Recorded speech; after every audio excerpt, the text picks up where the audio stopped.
soft light of a lamp, a noble woman lifts a small brush to her face. Her real eyebrows are gone. In their place, she paints 2 dark marks high on her forehead. Then comes the teeth.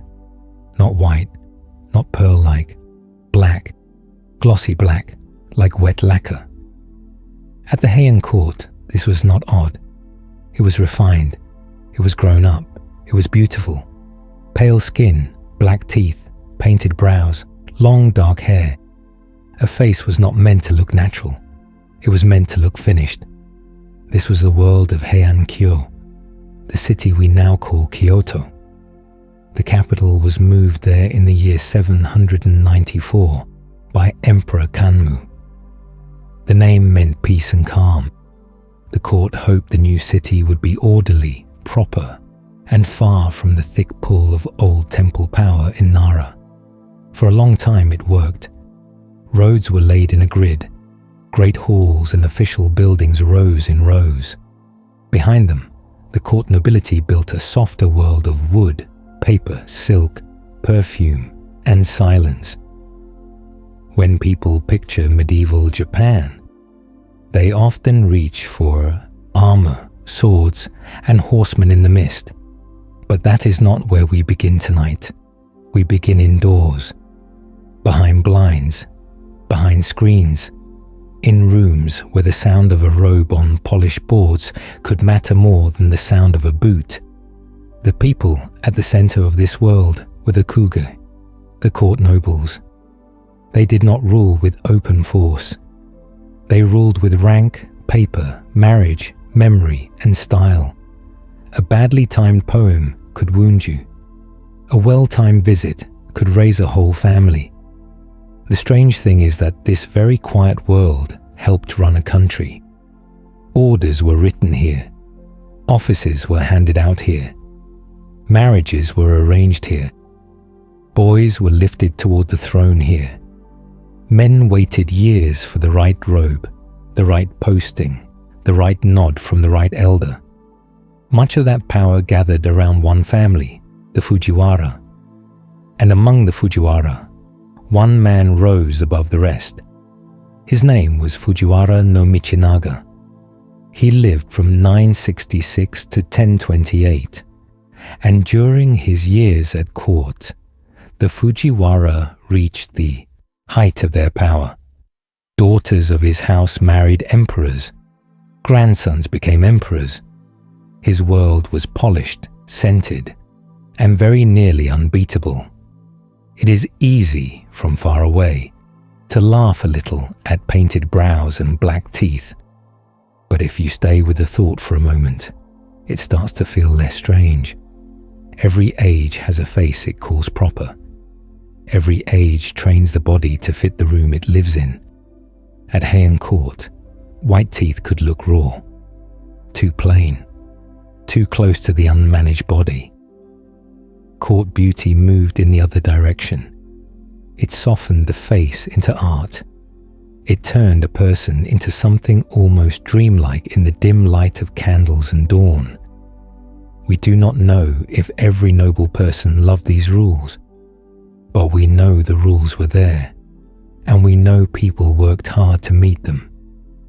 And this mattered because the Heian Court was a place where being seen was rarely simple. A man might glimpse a woman only through a hanging blind, or by the edge of a sleeve, or by the fall of her hair. A woman might hear a man before she saw him. Court life was full of barriers that are also invitations: curtains, screens, shutters, fans, notes folded and passed by attendants, layers of cloth, layers of rank. Sometimes a person was judged by almost nothing at all. The color at the edge of a robe, the scent left behind in a room, the shape of the handwriting on a scrap of paper. That is one reason the women of this court left behind such sharp writing. They lived in a world that forced people to notice tiny things. Sei Shōnagon saw those tiny things better than almost anyone. She served Empress Teishi around the year 1000, And the book, now called the Pillow Book, remains one of the best windows into court life in Heian Japan. It is full of lists, moods, annoyances, pleasures, and quick, bright judgments. She notices sleeves, weather, voices, insects, ranks, paper, awkward men, elegant men, and all the thin lines between delight and embarrassment.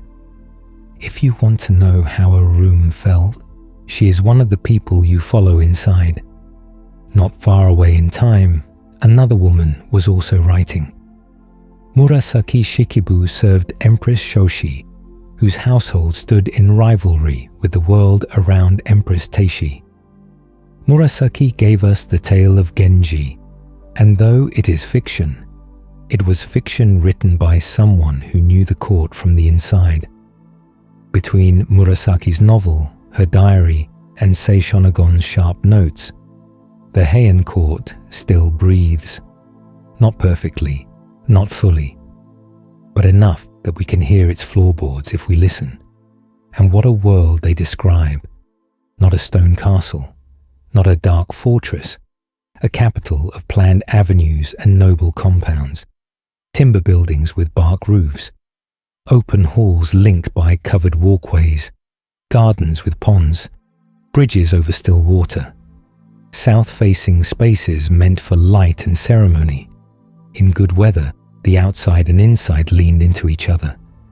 Breeze moved through blinds, water reflected pillars. Moonlight entered rooms as if it had been invited. Even power, here, had soft edges. Soft edges, though, do not mean a soft life. This was a world of endless watching. One wrong laugh could stay with you. One poor poem could cling like smoke. One family could rise while another quietly dimmed. Much of court life depended on memory. Who had served whom? Which branch married which branch? Which child had which grandmother?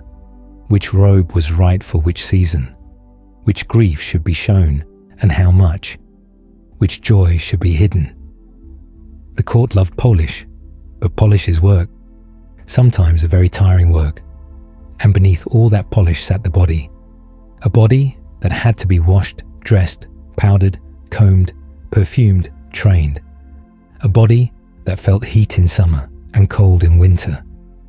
A body that could get sick, or blush, or age, or grow lonely behind a screen. That may be the most useful thing to keep in mind as we enter this world. However far the face drifted toward art, a person still lived behind it. Someone waited for letters. Someone worried over rank. Someone lay awake and listened for footsteps in the corridor. It is tempting to say this was the peak of court beauty, and in many ways it was. Literature flourished. Poetry mattered. Taste mattered. The capital became a place of unusual grace. But the grace came with strain. The court was brilliant, and also narrow. It was full of colour, but much of that colour stayed indoors. It was a world built to be admired by those who already knew the rules. Everyone else stood farther off. So tonight, when we picture Heian Japan, we do not start with the battlefield. We start with a face being made ready. A brush, a mirror, a bowl of dark dye, a robe heavy with layers, a room lit by one small flame. Outside, the capital waits in straight lines and quiet roofs. Inside, the people who help guide that capital are still waking, still dressing, still becoming presentable to one another. Soon, there will be attendants in the corridors, notes in sleeves, shutters lifted to the morning air. Soon the city itself will come into view, gentle and exacting at once. And so, before the letters are sent and the poems are judged, before the whispers begin and the day takes shape, we step a little farther into Heian-kyō itself. Mist lies over the pond before the servants lift the shutters. The water is still. A bridge crosses it in one clean line. The boards of the corridor are cool from the night. Beyond the garden, the morning air hangs damp and pale over Heian-kyō. Somewhere out in the city, a cartwheel knocks against a rut. Somewhere else, a dog barks once and then gives up. But here, inside the noble compound, the day begins softly. Silk stirs. A blind moves. Light enters the room in thin, careful strips. Heian-kyō was meant to be an ordered city. When Emperor Kanmu moved the capital here in 794, the city was laid out in a grid. Great roads ran north to south and east to west. The imperial palace stood at the north end, facing down over the rest of the capital like the head of a long, straight fan. The plan took ideas from great Chinese capitals, but life inside the city soon became its own thing. Less stiff, more inward, more tuned to weather, seasons, and small signs that only the court seemed to notice. The broad roads could look grand on paper. In life, they were often dusty in dry weather and muddy in rain. There were markets, workshops, ox carts, messengers, monks, guards, and people carrying goods on their backs. But the heart of our story is not the whole city. It is a narrower world inside it. The world of the kuge, the court nobles, the people who lived closest to the palace, the people whose days were shaped by office, family ties, robes, poetry, and favor. Their houses did not look like castles. A noble mansion in Heian-kyō was mostly wood, with wide spaces, raised floors, and roofs that seemed to float above the rooms below. The style is now called Shinden Zukuri. The name sounds grand, but the idea is simple enough. There was a main hall, side buildings, covered walkways joining one part to another, open space to the south, often with a garden, a pond, and bridges. Inside and outside were not sealed apart. They leaned into each other. Breeze came in. Damp came in too. So did birdsong. So did the smell of rain. This kind of house could be lovely in spring. It could be less lovely in summer, when the heat settled low and the wet air seemed to cling to sleeves and hair. It could be bitter in winter too. These were not snug stone houses built to keep out the cold. They were airy, shifting places, better at grace than comfort. A nobleman might sit in layered robes while the chill crept up through the floorboards. A noblewoman might hide behind screens and blinds, elegant as a painted scroll, while quietly feeling the same draft on her hands as everyone else. Still, beauty mattered enough that they built for it. The south side of a mansion often opened onto a broad view of the garden. A pond caught the sky. White gravel held the light. A bridge or stepping stones gave the eye somewhere to travel.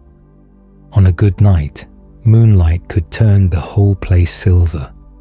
On a wet morning, the boards darkened, the leaves shone, and the house seemed to breathe with the garden.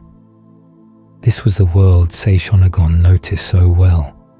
She had an eye for the exact hour when something was most pleasing. Dawn in one season, snow on a roof in another, the cry of a bird in the right sort of weather. Court life trained people to care about such things almost as if they were duties. Inside the house, space was never as fixed as ours. A room was not always one room. Screens could divide it. Curtains could soften it. A hanging blind could hide a person almost completely, leaving only a sleeve, a hand, or a line of hair in view. A visitor might be received not face to face but through layers. One person seated behind a screen, another speaking from the veranda, an attendant carrying words back and forth with perfect manners. Whole moods could be made from partial sight. That was part of the point. You did not always meet a person all at once. You met their handwriting, their scent, their robe colors, their voice in dim light, the way they folded paper, the speed of their reply, the wit of a poem sent before dawn. Court life made people into patterns of hints, and since so much was hidden, tiny details grew very large. A crease in a robe, a shabby carriage, a bad brushstroke. These things could linger in memory longer than a speech. Rank lived in the air here. It told you where to sit, what color to wear, which gate to use, how close you could stand, which words were safe. It told you who mattered more in a room, even when everyone seemed quiet. The court had many officers and many grades, and noble families climbed them slowly, carefully, sometimes over generations.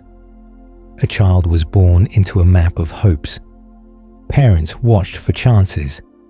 Uncles sent notes. Grandmothers remembered favors. No one truly stood alone. And yet, much of the day still looked still. That is one of the odd truths of the Heian court. The world that helped steer a kingdom could seem, from the outside, almost motionless. People sat, waited, listened, wrote, smelled incense, chose paper, judged verses, watched rain. But beneath that stillness, everything moved. A marriage plan, a promotion, a slight, a worry over who would serve which empress, a rumor carried in by an attendant with lowered eyes. Quiet worlds are often busy worlds. They simply hide it better. The court also had its own sound, not loud sound, not battle sound, smaller things, sandals on wood, sleeves brushing mats, a blind being lifted, the hollow knock of a carriage outside the gate, the rustle of paper opened with care, the soft grind of an inkstick against stone, a cough from behind a screen, a priest chanting faintly somewhere farther off. Then, in summer, insects. In autumn, wind. In rain, the steady drip from the roof edge into the pond below. And it had its own smell. Fresh wood in some places, old paper in others. Lamp smoke, silk kept in chests, damp air after rain. Most of all, incense. Heian nobles scented robes, rooms, even letters. Fragrance was not just perfume. It was memory. It was taste. It was a way of leaving yourself behind after you had gone. A person might be remembered by a trace of scent caught in a sleeve or curtain. That sounds a little hard to believe at first. Then again, most of us know how one smell can bring back a whole room. For women of the court, the house was both shelter and stage. Many high-ranking women lived partly hidden from unrelated men. That did not mean they were absent. Far from it. They wrote, they judged, they advised, they listened, they formed alliances, they shaped taste. They could raise the standing of a household by the sharpness of a poem or the grace of a reply. But their world often reached outward through attendance, notes, screens, and ritual visits, rather than free movement through the city. This is one reason the women who wrote from the Heian court feel so close to us now. Say Shōnagon lets us feel the quick sting of embarrassment, the pleasure of a fine morning, the deep annoyance caused by a clumsy person in the wrong mood at the wrong time. Murasaki Shikibu shows the long ache under court elegance. Together, they remind us that these polished rooms were full of human weather. People hoped, people fretted, people waited too long for letters. People noticed when others were kind. They noticed even more when others were not. Outside the noble compounds, the capital spread wider and rougher. There were commoners, laborers, guards, monks, craftsmen, sellers, and servants who kept this polished world alive. The court did not float above the city by magic. Someone cut the wood, someone carried the water, someone dyed the cloth, someone swept the paths and mended the roofs after storms. Even the finest robe began in other hands. It is worth remembering that. The still, perfumed rooms of the nobles rested on a great deal of unseen work. But the nobles themselves often lived as if the real center of the world was much smaller. A few compounds, a few halls, a few families, a few women's quarters, a few doors through which favor might pass. That narrowness shaped the mind. When your world is small, every change inside it feels large. A new robe color can matter. A late reply can matter. Which side of a screen someone sits behind can matter. The modern eye may find this fussy. The people living it did not. This was the air they breathed, and there was one more thing that shaped everything. The seasons. Not in a vague way, in a daily way, in a sleeve color, in the right flower branch placed in the room, in whether shutters stood open, in what poem should be sent, in whether the moon was welcomed or the rain was listened to. Court people did not simply live through the year, they performed their place in it. Spring had its shades, summer had its sounds, autumn had its losses, winter had its silences. To miss the mood of the season was to seem half awake. To catch it well was a mark of cultivation. That word sounds heavy, but here it often meant something small. Seeing the first mist, noticing frost on the edge of a roof, choosing the paper that suited the weather, knowing when the evening felt lonelier because the wind had changed. This was a city where power and sensitivity sat side by side. A man might hold high rank and still be judged by the poem he sent with a spray of blossoms. A woman might stay hidden behind curtains and still shape the mood of a room more fully than anyone seen in it. Pause. If quiet nights like these help you unwind, a subscribe means more of them. Pause. Now, back to the capital, because the capital itself could be both beautiful and fragile. Fire was always a risk in a wooden city. Rain could rot things. Heat could warp them. Time could dim silk, stain paper, crack lacquer, and bend a roofline. The elegant world of Heian-kyō was never as solid as it looked. It had to be maintained, repaired, swept, rebuilt. Beauty was not a fixed state. It was daily work, though the people doing the hardest parts of that work were often not the people praised for the result. Even so, when dawn spread across a noble garden, the place could seem almost weightless. A pond holding the sky, a corridor above wet earth, a blind stirring, a brush waiting by an inkstone, a letter not yet opened, and somewhere inside people were beginning to wake. Not all at once, slowly. A rustle here, a low voice there, someone calling for water, someone warming hands in sleeves, someone reaching for a comb. The world of the court, so grand from a distance, was about to become ordinary again, which may be the best way into any lost age. Not through its monuments first, but through its mornings.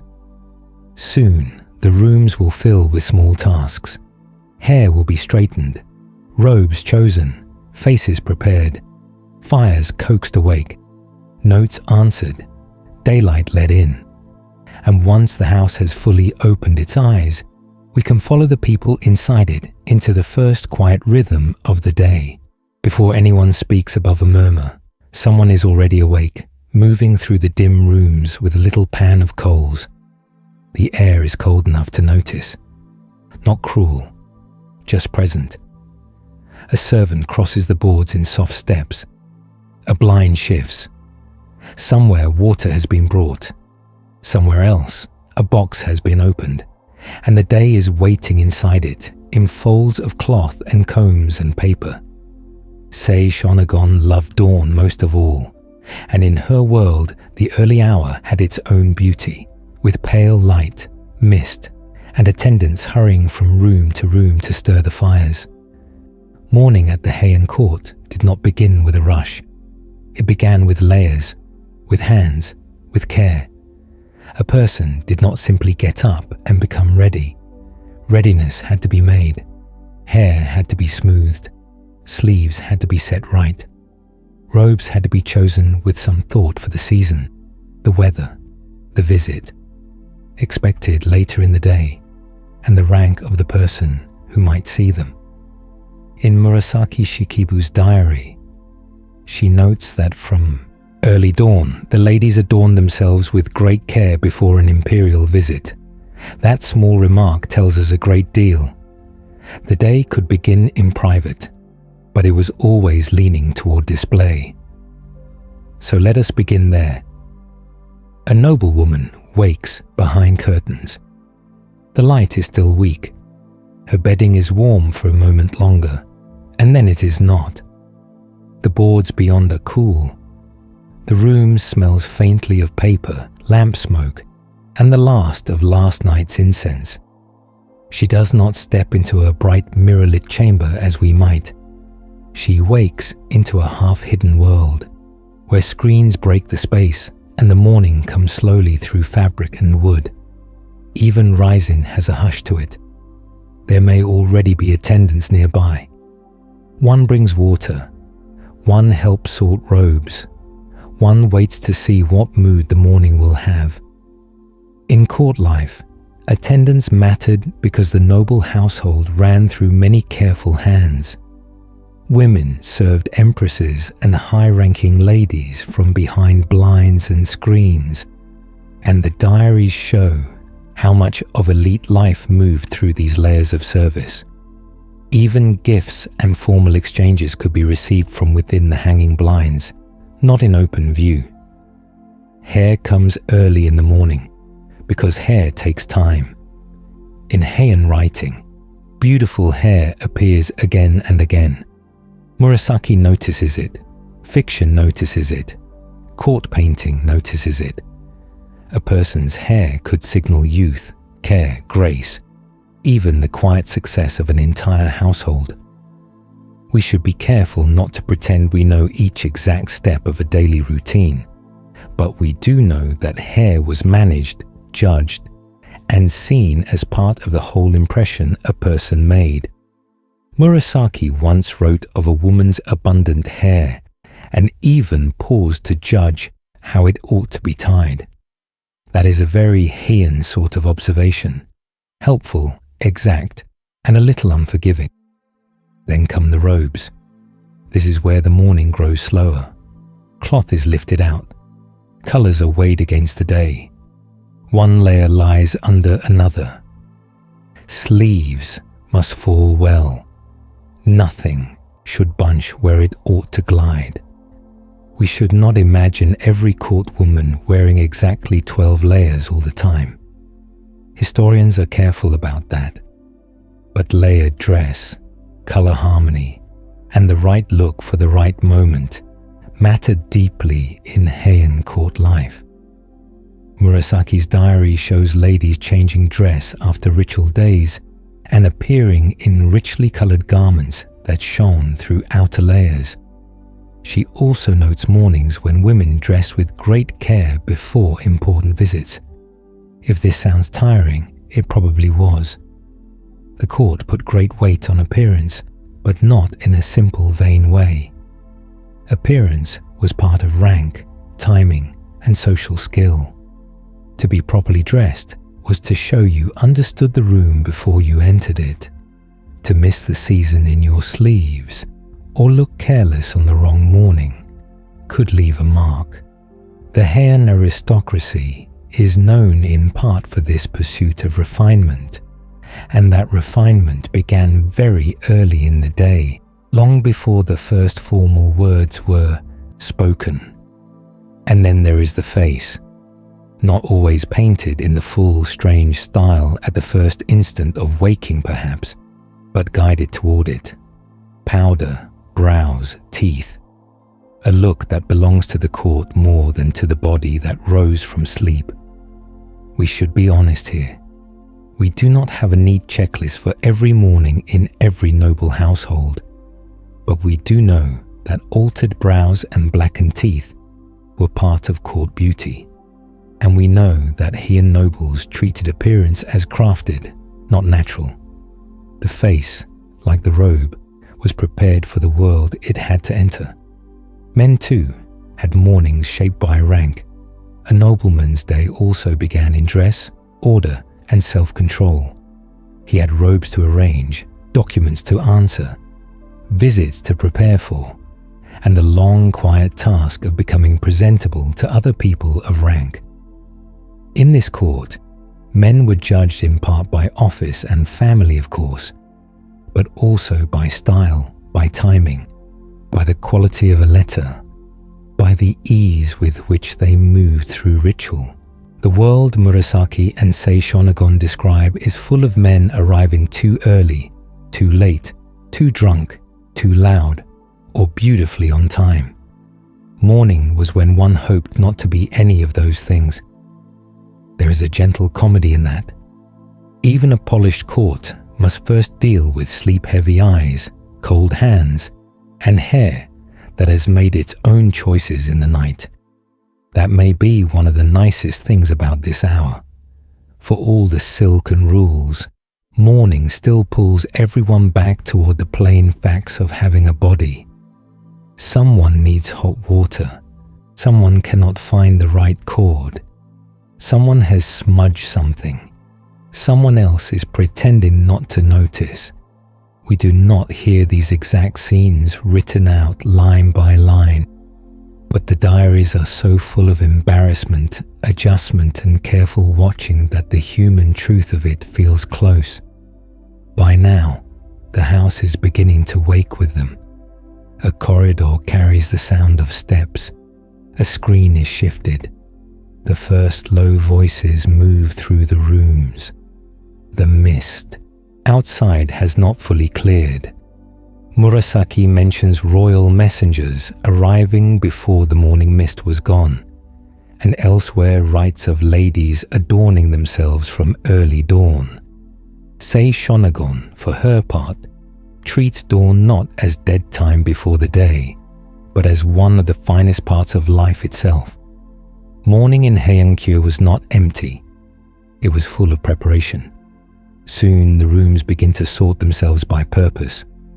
One space for dressing, one for waiting, one for receiving word, one for still pretending not to be awake. The house does not have hard modern boundaries. Space is made and remade by screens, blinds, and where people choose to sit. That means the morning is not only about getting ready, it is also about arranging sight. Who may see whom? Who remains behind a blind? Who may approach? Who sends a note instead? In a court where partial glimpses mattered, the first shaping of the day was also the first shaping of visibility. And all this happens before breakfast becomes the main thing. That is worth noting. In many lives, morning begins with hunger. Here, at least among the high nobility, it often begins with presentation. The body must be placed inside the day correctly before the day can fully start. Only then do trays matter. Only then does the household settle enough for food, letters, and visits to take their turn. Heian court life could seem delicate from the outside, but its mornings had their own firm rhythm. Wake, warm the rooms, dress, arrange the self, prepare to be judged. Murasaki Shikibu would have known this rhythm well. So would Shōnagon.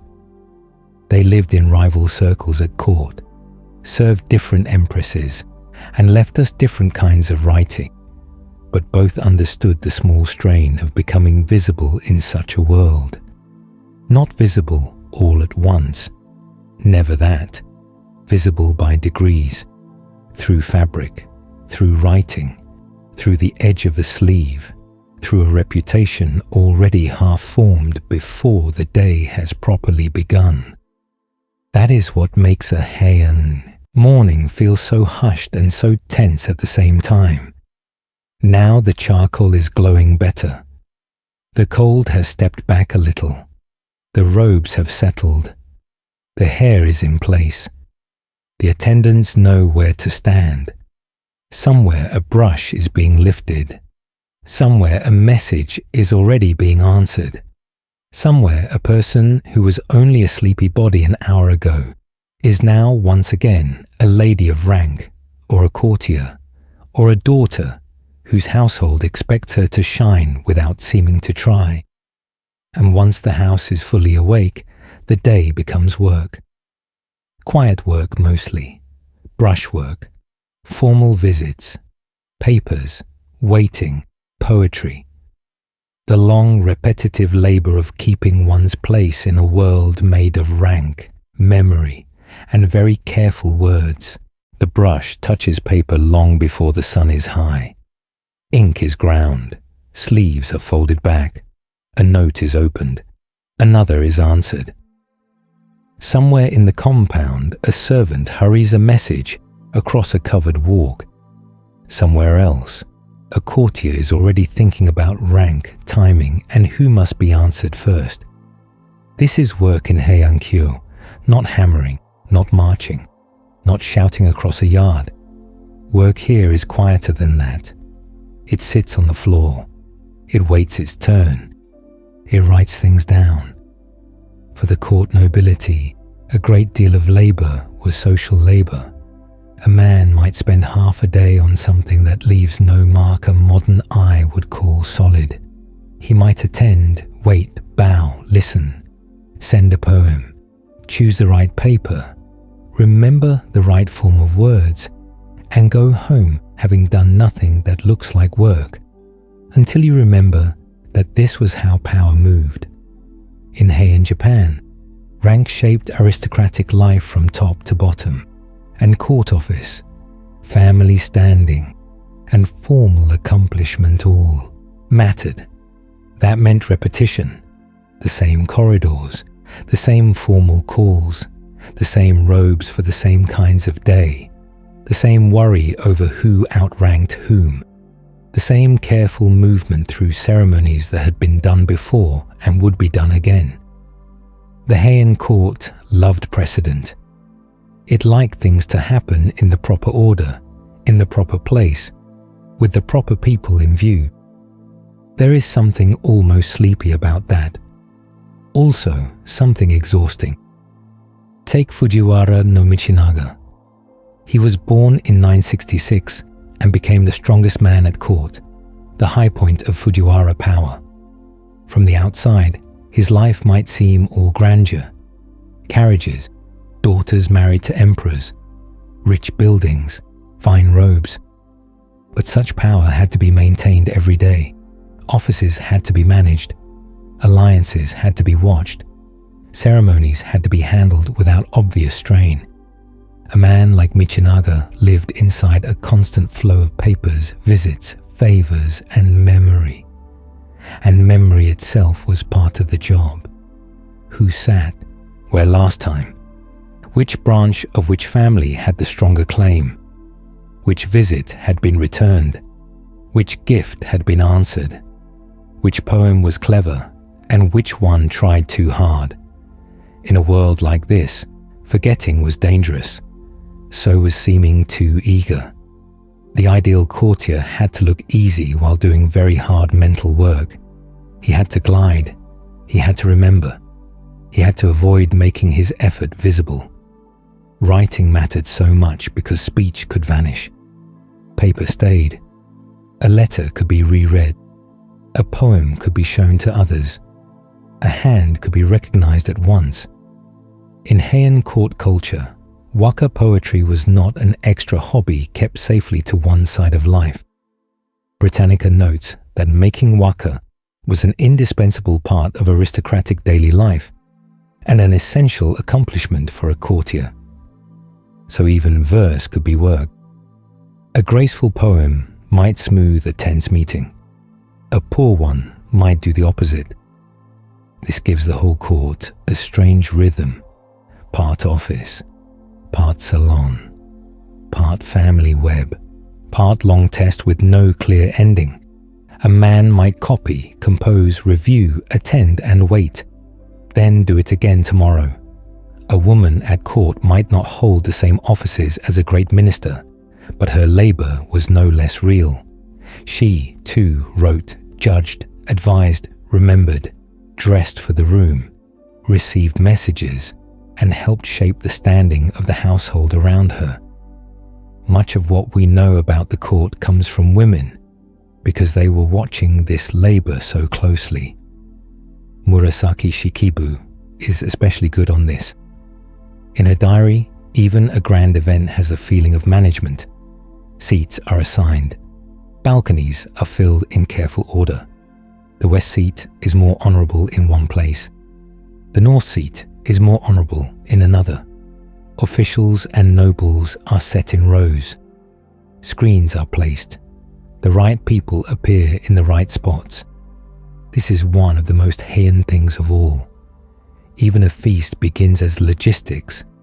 That is one surprising truth about court work. A fair amount of it was deciding exactly where human bodies should be.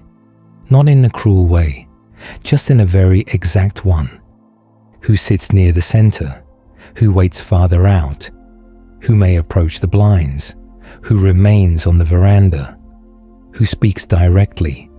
Who speaks through an attendant? These choices told everyone in the room how power was arranged. You did not need a speech. The room itself said it. Another surprise is how much waiting belonged to the job.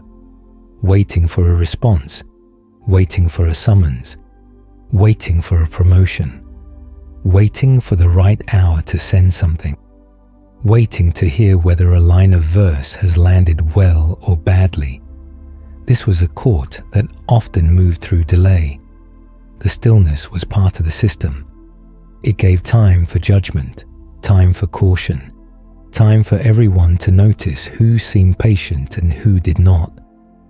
None of this means the work was fake. It only means it was easy to miss if you were looking for noise. Real government sat in this world. The Fujiwara family dominated the court through office and marriage politics. Aristocrats held ranks and served as ministers and officials. They helped steer the state even while living in rooms full of poetry and incense. That mix can seem odd at first. Then, after a while, it starts to make sense. Most systems of power run on routine. The Heian court simply wrapped its routine in silk, and routine can be numbing. The same brush, the same inkstone, the same formulas, the same courtesies, day after day. There is a kind dryness to it. One can imagine a courtier feeling that he has spent an entire afternoon arranging a sentence so that it will not offend a cousin of a minister who is also somehow his uncle by marriage. This is not dramatic work. It is sticky work. It clings to the mind. It follows you into the evening. It probably made some people very tired in ways they could not politely say out loud. Still, the court prized those who could do it well, to write clearly, to remember custom, to master verse, to move through ceremony without stumbling, to dress properly without seeming vain, to answer quickly without looking rushed. These were skills, and they were learned. A Heian courtier was not simply born into ease. He was trained into it. So was a lady-in-waiting. So was anyone who hoped to last in that narrow, bright world. By midday, the work has a hum to it. Not a loud hum, a soft one. Brush on paper, a runner in the corridor, a low voice at a screen, a robe settling as someone kneels, the scrape of an ink stick, the pause before a poem is sent, then another pause, and after enough of these pauses, Another need begins to rise. The body asks to be fed. Even in a court made of forms and ranks, people still grew hungry. The brush is set down. The hands are washed. Trays will soon appear. Steam will lift. The hard work of being elegant will give way for a little while to the simpler work of eating. Steam lifts first. Not much, just a pale thread in the still air. A lacquered bowl has been set down. Then another. A tray rests low before the sitter, neat and self-contained, as if the meal has arrived carrying its own small world with it. Rice at the center, something warm beside it, something salted, something from water, something from field or marsh. The work of the morning loosens its grip for a little while. Hands stop writing, sleeves settle. Hunger, which has waited politely in the background, is finally allowed into the room.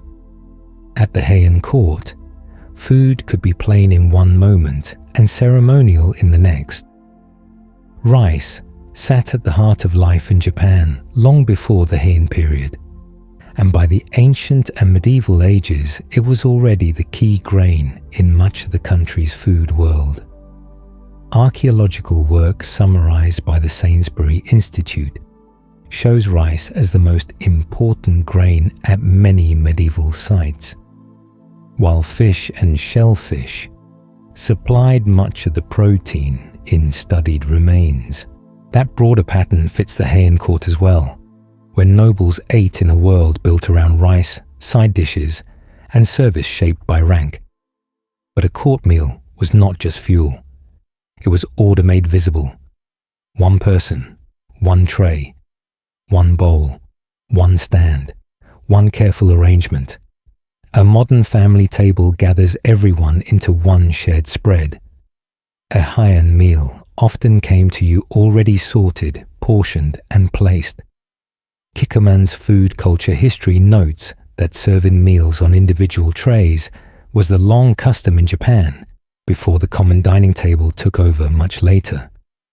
Murasaki Shikibu's diary also shows imperial dinners arriving as dining tables and trays carried in by attendants, with folding screens, ranks, and service all carefully arranged. So let us keep the picture small. A noblewoman sits behind a screen or near one. The tray is set before her. The bowl is light in the hands because it is wood, perhaps lacquered, meant to be lifted and held close. Chopsticks do most of the work.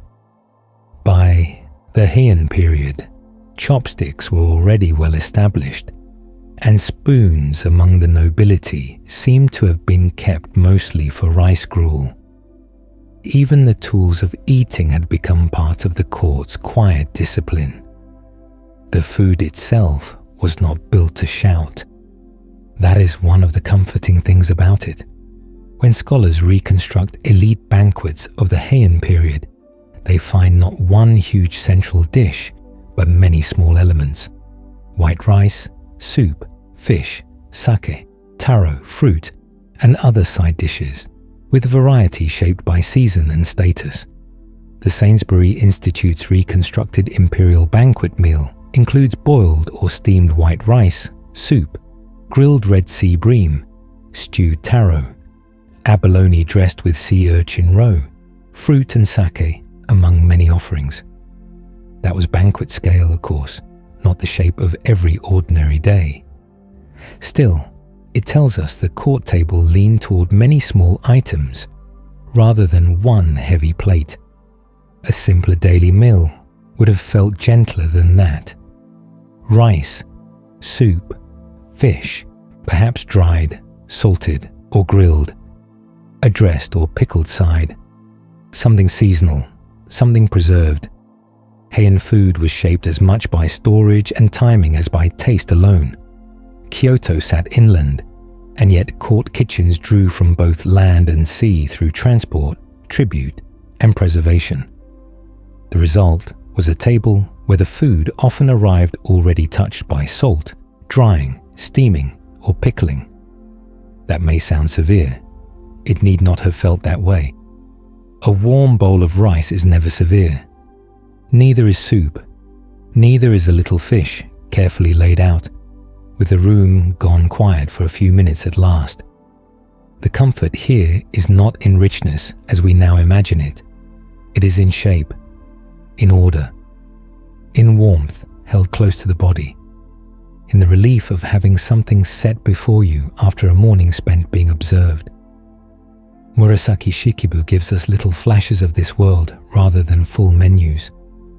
That is often how Heian life reaches us, not by recipe card, but by glimpse. In one part of her diary, she notes ladies in waiting coming out to serve the queen's dinner, their hair tied with white cords, while the dining trays are carried in and placed in careful order. Elsewhere, she mentions a tiny dining table and chopstick stand prepared for the young prince, along with boxes and baskets of food brought in as gifts. The meal is never just the food. It is the service, the display, the choreography around it. And that service had beauty of its own. The attendants serving dinner were dressed with such care that Murasaki compares them to heavenly beings. That detail matters. It tells us that food service at the highest court level was not hidden backroom work. It was part of the scene. The person bringing the tray was also part of the meal's meaning. Rank sat in the bowl, yes, but also in the sleeve that carried it. There is something very Heian in that. Even lunch can arrive wearing poetry. At the same time, the body remains wonderfully stubborn. No matter how fine the service, the hand still reaches for the bowl. The mouth still wants salt and warmth. The belly still settles when fed. Court people could spend half a day worrying over color shades in a sleeve and still feel the plain human calm that comes from hot rice. It is nice to remember that. It brings them a little closer. Sake had its place too. Not always in the sleepy, friendly way we might picture. At court, drink could be formal, political, and occasionally much too lively. Murasaki's diary remembers banquets where courtiers became very drunk and boisterous, enough that she and others sometimes withdrew. So the table could soothe, but it could also sharpen a room, especially once rank and alcohol began leaning on each other. Still with me, a quiet like helps others find these nights too. For now though, let us stay with the softer meal. Rice would have been the anchor. Soup the warmth beside it. There were fish and shellfish in the broader food culture, and preserved foods mattered greatly in pre-modern Japan. Pickled or dressed items would not have looked out of place. Fruit and sweets appeared more clearly on ceremonial tables and special occasions. In other words, the Heian table was not empty or joyless. It was simply built from small things, each one doing its part. That smallness is part of the comfort. A bowl fits in the hands. A tray fits in the lap space before you. A meal can be finished without noise. Nothing spills over the edges of the day. Even appetite is made orderly. And perhaps that is why this act of court life feels so familiar despite the distance. Most of us know the peace of a meal taken after work. Not a feast, just enough. Something warm. Something simple. The day pauses. The body says yes. For a little while, rank becomes less loud than steam. Of course, even here, rank never vanished entirely. Who was served first mattered. Who prepared the meal mattered. What vessels were used mattered. Gift food mattered too. Murasaki records food boxes and baskets sent as gifts. And the archaeological record shows that food vessels and tableware could reflect social class quite clearly. The court did not stop being the court because dinner had arrived. It merely became quieter about it. There were also children at these tables, or near them. That softens the world a little more. Murasaki describes the young prince's tiny dining table and little plate and chopstick stand. All so small, they seem like doll's things. It is a lovely detail. The great machinery of rank, promotion, and dynastic hope pauses just long enough to reveal a child's meal made miniature. Even in a household crowded with ceremony, someone still had to think about how a small person would eat. And meals mark time. Morning work gives way to food. Food gives way to the next stretch of the day. A banquet can become a night of lanterns, poems, music, and tiredness. An ordinary meal can become the point where the shoulders drop and the mind begins to drift. The Heian court did not live by clocks as we do, but it still moved by rhythms the body would know at once. Waking, dressing, waiting, eating, resting, beginning again. Perhaps that is why the table matters so much in a sleepy history like this. Food returns us to scale, not empire, not theory, just a person and a tray. A lacquer bowl warming the fingers, soup giving off one last thread of steam, rice clinging together in the quiet, the faint salt of fish, the clean edge of something pickled, a room full of silk, briefly united by the need to chew. When the meal ends, the court does not spring back to life all at once. It resumes itself gently. Bowls are lifted away, trays are removed, sleeves are straightened. Someone wipes a hand. Someone sends for water. Someone lingers over the last sip. The room returns to its usual shape. But now the body is calmer than before. Fed bodies think differently. They breathe differently. They notice themselves again. And that is where the story goes next. Because once the tray is gone, what remains is the person who ate from it. The skin, the teeth, the hair, the scent of sleeves, the aches, the washing, the powders, the odd cures, the polite handling of sickness and age. The table recedes, the body stays. The bath is lit by torchlight. Hot water is prepared. Cold water is added with care. Jars are chosen. Cloth is laid out. In Murasaki Shikibu's diary, even a royal bath becomes a full court scene, with ladies in fine dress, kettles set ready, and the water handled almost like part of a rite. The body, in Heian-kyō, was never just a body. It was washed, dressed, guarded, and interpreted. That is the quiet truth beneath all the silk. A court life built on elegance still had to deal with skin, teeth, hair, tired eyes, cold hands, and the plain fact that people get sick.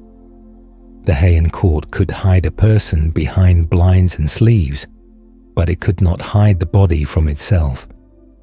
Murasaki's pages keep bringing us back to that. A lady's makeup spoils in tears. A room fills with prayers during illness. Ointment is handed out as a matter of course. Beauty and frailty sit very close together. Let us begin with the face. By now, we know the broad outline. Court beauty favored painted, brows high on the forehead, black-dyed teeth, neatly managed hair, and a pale face. The Met notes these as marks of Heian aristocratic style, and Murasaki's diary shows face powder and combs moving through court life as ordinary objects, not oddities. The face was made, adjusted, and maintained. It belonged partly to the person and partly to the room she would enter. This sounds severe from far away. Up close it feels more familiar. Most people, in most times, have done some version of this.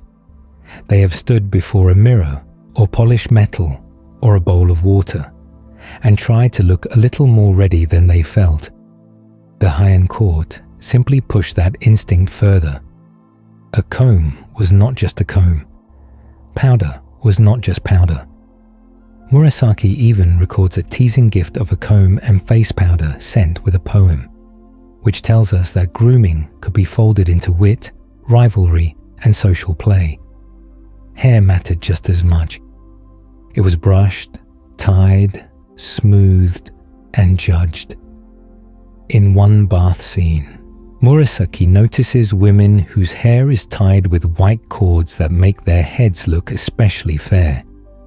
In another place, she remarks on ladies who tied hair at a New Year event and looked particularly attractive. These are small notices, but that is how Heian life reaches us. Not by instruction manual, but by glance. Hair was work, quiet work, endless work. We do not know every ordinary washing habit of every noble household. That is worth saying plainly. The sources are richest on ceremonial moments and on things that caught the writer's eye. So it would be too neat to pretend we can map each daily step from waking to sleep. But we do know that bathing happened, that ointments were distributed, that face powder was used, and that appearance was handled with sustained care. We also know these were not private little acts floating free of rank. The bath itself, in Murasaki's diary, is surrounded by attendants, textiles, and formal attention. Even cleanliness could arrive with ceremony. Then there was medicine, or rather, medicines. A New Year drink called Toso appears in Murasaki's diary as something supposed to prolong life, and she notes one lady behaving very proudly over its preparation, as if she were a doctor of medicine. Ointment was also distributed on that occasion. This tells us two useful things. First, court healthcare included mild remedies and seasonal compounds, not only emergency treatment. Second, people then, as now, could become slightly self-important about wellness. Some things do not change much, but when real danger came, the room changed. In Murasaki's account of Empress Shoshi's childbirth, the body becomes the center of a whole human ring of prayer, fear, and action. Priests recite sutras through the night. Doctors are summoned. Soothsayers are rewarded afterward. The space around the Empress grows crowded with helpers, voices, screens, and ritual effort. It is a vivid reminder that in Heian court life, illness was rarely treated as only physical. The body was real, but so were unseen forces. This is where the Heian mind can feel far away from ours. When a crisis came, people might call not only for doctors, but for priests. Sutras were recited.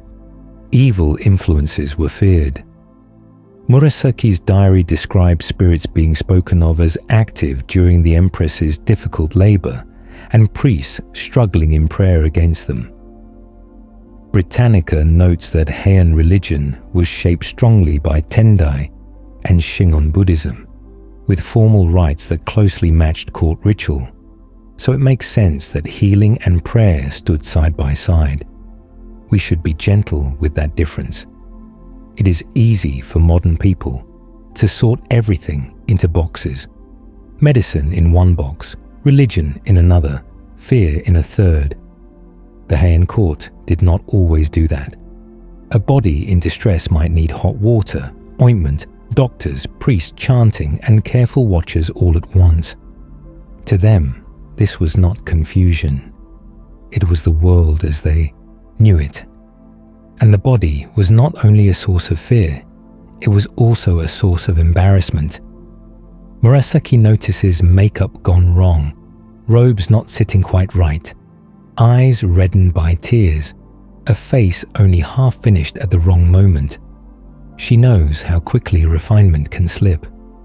One of her sharp little gifts is that she never lets court grace become too smooth. Someone is always caught before fully arranging herself. Someone is always more human than planned. That gives this act its odd warmth. The Heian body is painted, perfumed, trained, and prayed over, but it still refuses perfect obedience. It reddens, it ages, it aches. A carefully powdered face can still cry. A splendid court lady can still get cold enough to complain by an incense burner. Murasaki writes of putting on doubled wadded robes and sitting by a small fire on a cold night. That one image tells us as much as a whole lecture. Grace, yes, also chill. There is tenderness in that, and a little mercy. These people worked hard to master appearance, but their own bodies kept reminding them that control was never complete. Perhaps that is one reason religion held such power at court. Britannica notes that the Heian age saw strong court ties to Tendai and Shingon, while devotion to Amida also grew stronger later in the period, offering solace in an uncertain world. A body that can fail, fade, or suffer tends to make people look upward, or inward, or both. Murasaki herself drifts that way in her writing. Again and again, she turns from court life towards sutras, prayer, and the wish for religious calm. She writes of reciting sutras before Amitabha. She worries about sin. She thinks about withdrawing from the burdens of the world. That does not mean she stopped noticing robes and faces. Quite the opposite. It means she knew how thin the line could be between the polished body and the troubled mind inside it. So the body at Heian court was many things at once. An object of beauty, a vessel of rank, a site of worry, a reason for ritual, a source of vanity, a cause for compassion. And through all of it moved other hands, attendants bringing water, women tying hair, priests chanting, doctors arriving, someone offering ointment, someone adjusting a sleeve, someone staying close through the night because the body in the next room could not be trusted to stay well on its own. Even in a world so full of screens, the body made people come near one another. By now, the room has grown quieter. The bathwater cools, the powder box is shut, the comb is set down. The priest's voice fades beyond the screen. A person who has been washed, tended, and dressed sits very still for a moment and feels the strange relief of being cared for. And that is where the story gently turns next. Because once the body has been fed and washed and steadied, what matters most is often the person beside it. The friend in the next room. The child on the small tray. The lover sending paper scented in the dark. The family that makes such a narrow world feel, now and then, less lonely. A letter arrives on scented paper. It is folded with care. The brushwork matters. The color of the sheet matters. The timing matters even more. In the Heian court, affection often moved first through paper, not touch. A poem could begin a courtship. A reply could encourage it, cool it, or leave it hanging in the air like mist. The old custom, described in the Heian court diaries and in scholarship on aristocratic marriage, was often a visiting one. A man wrote, a woman answered, and if things went well, he came secretly at night and left before dawn. Even after that, she might still remain for a time in her father's house.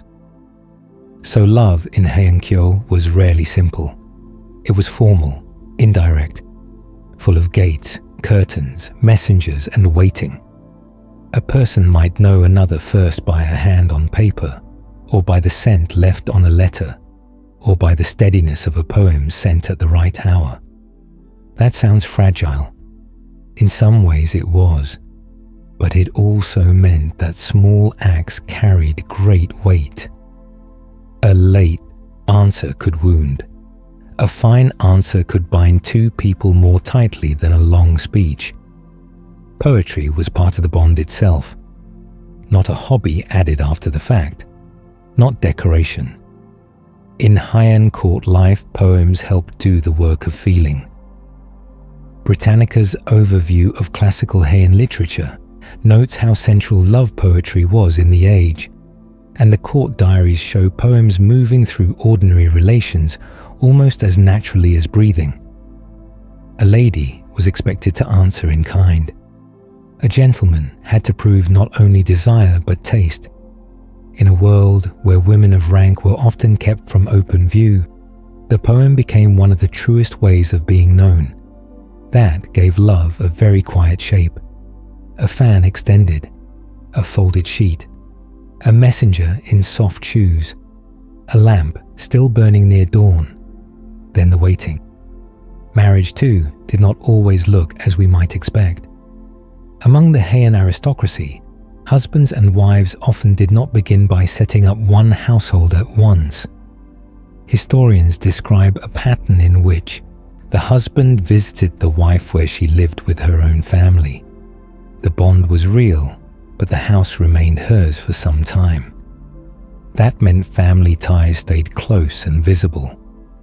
A daughter did not simply vanish into another home overnight. Parents, sisters, attendants and children formed a kind of ring around the marriage from the start. This made the Heian household feel full of overlapping loyalties. A woman might be a wife, a daughter, a mother, a lady-in-waiting, and the center of a room all at once. A man might be husband, visitor, father, courtier, and political instrument in the same week. The court did not offer neat roles. It offered layered ones. Affection had to live inside rank, and rank had to live inside affection. Sometimes they fit together well. Sometimes they did not. Murasaki Shikibu knew that strain. What we know of her life suggests she married Fujiwara no Nobutaka around 998, had a daughter, and lost her husband only a few years later. Later tradition and surviving sources connect that loss to the loneliness that runs through parts of her writing. In one well-known passage preserved in accounts of her diary, she says the thought of her continuing loneliness was hard to bear. Even in a court full of people, grief could make a person feel quietly set apart. That is one of the gentlest truths of this world. The Heian court was crowded, but not always companionable. People were near one another all the time. They shared corridors, screens, ceremonies, gossip, poems, weather, and rank. And still, they could be lonely. Murasaki's diary is valuable partly because it does not hide that. She notices brilliance, beauty, and style, but she also notices distance, awkwardness, and the difficulty of feeling at ease among other people. Yet the bonds were real. Friendship could be real. Shared rooms could be real. Small kindnesses could be real. Murasaki writes of living in adjoining rooms with Lady Koshosho. The spaces thrown together when one was away and divided by screens when both were present. It is a tiny domestic detail, but a warm one. Behind all the great robes and titles, here are two women simply managing closeness, privacy, and ordinary life in rooms side by side. Letters pass between them. The weather changes. The day goes on. The Heian court also had children in it. That matters more than it first seems. Children soften any room, even a ceremonial one. In Murasaki's diary, the newborn prince is surrounded by immense care. Nurses, wet nurses, attendants, priests, gifts, baths, and watchfulness. Later, there is a smaller, sweeter image. The young princes are brought before the emperor to receive mochi, and one little boy becomes jealous when Fujiwara no Michinaga lifts the younger child in his arms. He wants to be held too. It is such a simple moment. Rank disappears for a blink, and what remains is a child asking not to be left out. Michinaga, for all his power, looks different in such scenes. Not only a statesman, not only a builder of dynastic success, also a grandfather, also a man delighted to be wet on the robes by an infant prince, because the child mattered more than the clothes. Murasaki records him saying that drying those wet robes was his most comfortable moment. It is one of those brief openings in the polished wall of court life. The body of the child, the joy of the elder, the household laughing around them. For a moment, power becomes family. There were love stories too, of course. Some gentle, some troubled, some too tangled for peaceful sleep. Izumi Shikibu's diary became famous because it preserves one of these courtly affairs in a world of visits, poems, longing, and uncertainty. Britannica describes it as a short work richly ornamented with poetry, and the Heian diaries themselves explain that such exchanges were part of the custom of betrothal and romantic approach. In that sense, Izumi Shikibu gives us not a strange exception, but one clear lamp lit inside a wider pattern. Still, the deepest bonds were not always romantic. Sometimes they were built from service. A lady stayed close through childbirth. Another answered a letter in bad weather. A nurse rose in the night. An attendant carried news gently. A friend made room behind a screen. In harsh systems, care often survives in small chores. Someone brings water. Someone adjusts a robe. Someone notices that another person is near tears and chooses, for once, not to press her. Those things do not sound grand. They are often what keep a life livable. And perhaps that is why the Heian court still feels human. Not because it was simple. It was not. Not because it was fair, it was not, but because inside all its rules, people kept trying to reach one another. Through poems, through visits, through shared rooms, through family duty, through the care of children, through the long, patient work of staying near someone in a fragile wooden world.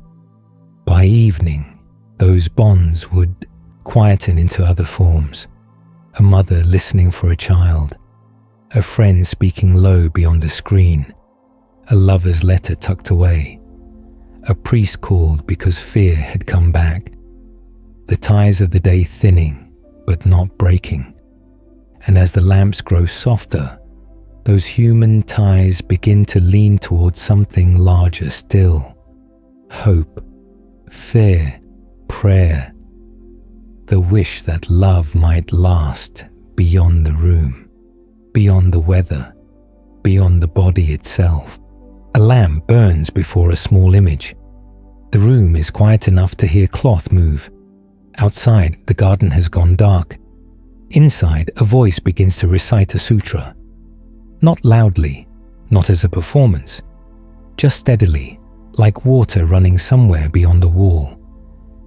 In the Heian court, belief often sounded like this: a chant in the next room, a prayer said at the right hour, a fear carried softly so as not to trouble the whole house.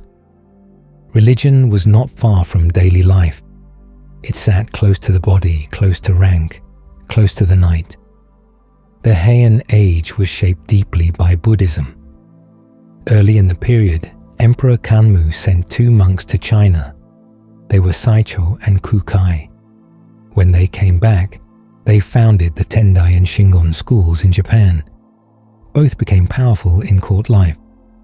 Britannica notes that these forms of Buddhism practiced elaborate rites that matched the taste of the court itself. Formal, ordered, symbolic, and rich with meaning. The great houses of Heian-kyō were already full of screens, robes, and ceremony. Their religion fit that world almost too well. Saicho's center stood on Mount Hii, just northeast of the capital. Kukai's Shingon teaching brought esoteric rites, sacred sounds, and ritual acts that promised both spiritual power and practical help. This mattered to the court. A court does not only want truth, it also wants protection, blessing, and a way to steady the world when the world begins to shake. So monks, temples, chants, and rites became part of the capital's working life, not something kept far away from politics. And yet, Heian belief was never only grand theology. Often it was much smaller than that. A bad dream, an unlucky sign, a day chosen carefully, a prayer said because someone was ill, a chord, a charm, a whispered name of a Buddha. Murasaki Shikibu's diary shows this closeness again and again. During Empress Shoshi's childbirth, priests recite sutras through the night. Bowstrings are twanged to drive away evil spirits. Doctors, ritual specialists, attendants, and anxious family members all gather in the same charged space. No one there seems to think religion belongs in some other room. It belongs exactly here, where people are frightened and hoping. That helps explain the Heian mind a little. The body and the soul were not sealed apart. Neither were medicine and prayer. Neither were fear and ritual. A person in danger might need all of them at once. Hot water, a doctor, a priest, a chant, an amulet, more light, more witnesses, more hope. We can label those things neatly now if we want to. They did not always do that. To the court, the world was full of seen and unseen forces, and wise people tried to answer both. There was old shrine belief too, living beside Buddhism rather than vanishing under it. The court world of Heian Japan did not replace older reverence for kami, the sacred powers tied to place, lineage, and protection. It layered Buddhist practice over older patterns of worship. That is one reason the spiritual life of the period feels so blended when we look back at it. A noble household might live among Buddhist rites, yet still be shaped by older sacred habits tied to season, purity, and place. And then there was the question that comes in every age, though each age asks it in its own way. What happens after this? For some in the Heian world, the answer leaned more and more toward Amida Buddha and the hope of rebirth in the Pure Land. Britannica notes that devotion to Amida grew in popularity, especially as the later Heian world grew less steady. These teachings offered solace. That word matters here. Solace, not triumph, not certainty for everyone, relief. A way of imagining a gentler place beyond this tired one. We should place that carefully in time. Pure Land devotion did grow in the Heian period, but its strongest spread belongs more to the later Heian centuries and beyond, when social strain and conflict sharpened people's sense that the world was worsening. So it belongs in this story, but softly, and more as a growing current than as the single voice of the whole age. That growing feeling of a decline had a name later on. Mappo, the age of the fading law, the age when the Buddha's teachings were thought to have entered decline. Britannica notes that this idea became a strong concern in Japanese Buddhism, especially later, and helped shape new religious responses. It is not something we should force too early into every Heian room, but the mood behind it, the sense that beauty fades and worldly things do not last, already fits the emotional air of the court very well. That may be why Heian writing lingers so often on passing things. Moonlight that changes, blossoms that fall, mist that clears too soon, a visit that cannot last, a season already leaning toward the next. This is not only style, it is also belief, or at least belief's cousin. A person who lives close to ritual, death, illness, and rank learns, quickly, that almost nothing stays. Murasaki feels this deeply. In her diary, she thinks often about religion, sin, prayer, and withdrawal from the world. She is not speaking as a monk. She is speaking as a tired courtwoman who has seen how fragile grace can be. Sei Shōnagon sounds different, sharper, brighter, more delighted by the exact charm of things. But even she writes from a world where the right moment matters because it passes. Dawn, snow, insects, moonlight, a letter at the proper hour. These are not eternal truths. They are flashes. The court trained people to notice them because the world itself seemed to be made of them. A belief system built in such a world did not need to preach impermanence every minute. The rooms already whispered it. So what did people fear? Illness, certainly. Bad omens, angry spirits, childbirth, disfavor, the loss of place, the turning away of fortune. And beneath all that, the simple fear that human effort might not be enough. That is where prayer enters most gently, not as a grand public statement, as a small act against helplessness, a sutra by lamplight, an offering, a name repeated, a priest called in, a hope that someone somewhere is listening. And what did they hope for? Health, safe birth, long life, children, continuity, protection for the house, a kinder rebirth, some peace of mind before sleep. It is a very human list. That may be the quiet comfort in this act. The Heian court could seem almost unreal at times, too polished, too hidden, too full of perfume and rules. But when night came and fear drew near, people there hoped for what people nearly always hope for: safety for the people they loved. A little more time, a little less pain, some sign that the dark was not empty. So the lamp burns. The sutra continues. A sleeve is drawn closer around the hands. Beyond the screen, the garden cannot be seen now, only imagined. The voice of the priest grows softer. The room listens. And after prayer, there is night itself. The blinds lowered, the corridor dark, the last talk of the day, the quiet work of closing a wooden house against wind, damp, and dreams. A corridor at night, rain beyond it, one lamp, one sleeve moving. By now, the house has changed. In daylight, a Heian mansion opened itself. At night, it gathered in. These great noble houses were built in the Shinden style, with a main hall, covered corridors, portable screens, and a pond garden on the south side. That made them airy by day. It also made them feel half inside, half outside after dark. So the night was never fully shut out. Wind still found the blinds. Water still spoke in the garden. A footstep could travel. A voice could carry farther than one meant it to. Sei Shōnagon knew this hour well. She wrote very simply, "In summer the nights." That line has stayed alive for a reason. She loved moonlight, dark rain, cool air, and the small sounds that make night feel larger than the room itself.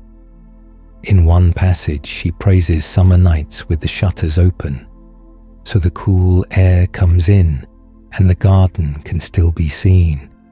In another, she says, the women's rooms along the narrow gallery were pleasant because the wooden blinds could be rolled up and the wind came in hard, even in summer.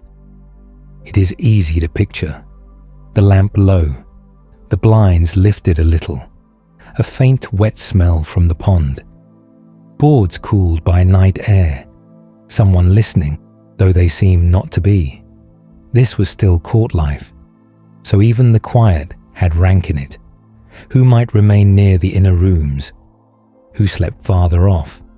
who could approach a blind, who waited on the veranda. The architecture itself helped sort people into nearness and distance, because privacy came not from thick walls, but from screens, verandas, corridors, and carefully managed space. And yet, night softened things. Not completely, just enough. A daytime room could feel strict. The same room by lamplight could feel tender. Shadows hid sharp edges. Voices dropped lower. A person became a presence before becoming a face. That mattered in Heian love. It mattered in friendship too. Letters might be read again at night. Poems might be remembered more kindly. A hurt from the afternoon could lose some of its sting, or grow sharper. Night does that. Sei Shōnagon noticed such moments with unusual care. She writes of stealthy tapping late at night, of the quick stir of hope before a maid returns with the wrong name, and of how painful that small letdown could be. She also writes of lovers leaving at dawn, fumbling in the dark for a fan or pocketbook, and spoiling the mood by making too much noise. Even in elegant rooms, people still knocked into things, so the Heian night was not silent, not truly. It had its own small sounds, a blind shifting, a door bar set in place, ashes stirred in a brazier, the quick hollow call of a night watch, rain on leaves, water by the pond. Murasaki Shikibu gives us another kind of night, a slower one, a sadder one. At the Tsuchimikado mansion, she writes of autumn evenings when the trees by the pond deepen in color and the murmuring sound of waters goes on all night beside the ceaseless reciting of sutras. She also writes of the dead of night, with the moon dim under the trees, outer doors being opened, the 3 o'clock bell sounding, and priests chanting at the 5 altars. That is very Heian. Night did not always mean sleep. Sometimes it meant prayer, sometimes waiting, sometimes fear, sometimes the birth nearby, sometimes a sick room, sometimes only the long ache of being awake when one would rather not be. And because the house was so open, night entered every room a little differently. One room kept a lamp, another let the moon do the work. One room heard water first, another heard chanting, another heard only someone turning in bed beyond a screen. There is a softness to this act of the day. The court has spent itself. The papers are done. The trays are gone. The paint is wearing thin. The body is tired again. Even a very grand person must finally sit still and let the dark arrive. Perhaps that is why Heian writing is so good at night. By night, people could not keep themselves quite so arranged. They were colder, more thoughtful, a little lonelier, more ready to hear the wind, more ready to think about the letter that did not come, or the one that did. Sei Shōnagon liked nights with weather in them. That feels right. Rain makes a house listen. So does snow. So does the thin, clear cold before dawn. In her world, even hail through the blinds could be pleasant in the right room. The night was not there to be shut out. It was there to be noticed. And still, people had to sleep. Bedding was laid out. Robes loosened. Lamps lowered. The last attendants withdrew. Someone checked the doors. Someone banged the coals. Then the house grew still. Not empty. Never empty. Just still enough that each sound became its own event. A cough, a step, a bell from farther off, a branch brushing the roof, the small animal hush before morning. Murasaki knew that hush. So did Sei. They left us rooms more than monuments, corridors, screens, moonlight, water, a lamp beside a pillow, a person awake in the next room. By now there is almost nothing left to do. The blinds are down, the dark is close, The pond is only a black shape now. The last voice fades, the lamp shortens, and soon even this will be too much. The house will fall past story, past memory, past rank, into one final image, a little flame, a little smoke, then less than that. The candle is smaller now. Its light does not reach the far end of the room. Only the near things, a sleeve, a comb, the edge of a folded robe. Then not even those. The house has given up its last sounds. No more trays, no more brushes, no more whispers in the corridor, only the soft dark under the roof, only the pond outside, black and still. Somewhere in this sleeping city, Murasaki Shikibu once lay awake. Somewhere else, say Shōnagon listened to wind or rain, or the small creak of wood in the night. Now even they are quiet. Only their rooms remain for a moment. Only their lamp. Only their dark. The blinds hang still. The paper screens hold their pale shape. The coals have sunk low. A little red, then less red, then ash. The garden cannot be seen now, but it is there. The bridge, the wet stones, the leaves bent under dew, the pond holding one thin piece of sky. Inside, someone turns once in sleep, then settles. A hand slips free of a sleeve. A breath deepens. The room grows softer around it. No rank now, no bright sleeves, no waiting for letters, no careful poems, no one choosing the right words. The day has let go of all that. What remains is small: wood, paper, water, smoke, cloth, breath. This was always the truest part. Not the titles, not the painted face, not the polished tray. Just the quiet body at rest in a wooden room while the night keeps watch outside. The moon moves, slowly, across the unseen garden, across the roof, across the sleeping city of Heian-kyō. It touches the pond. It touches the blinds. It touches nothing that needs to answer back. Far away, a bell may sound, or perhaps not. It hardly matters now. The night is deep enough that every sound folds into it. Even memory does. The painted brows, gone into dark. The blackened teeth, hidden behind sleep. The robes, laid down. The poems, quiet in their boxes. The incense, only the faintest trace left in the wood. Morning will come, but not yet, not for a while. For now there is only this last hour when the house seems to float between earth and dream. A single room, a single lamp, a single thread of smoke. Then the smoke thins, and the flame bends once, small, tired. Gold at the base, blue at the edge, then smaller still. The pond is dark, the corridor is dark, the paper screen is dark, the whole gentle city is dark, and at last the little flame lets the room go.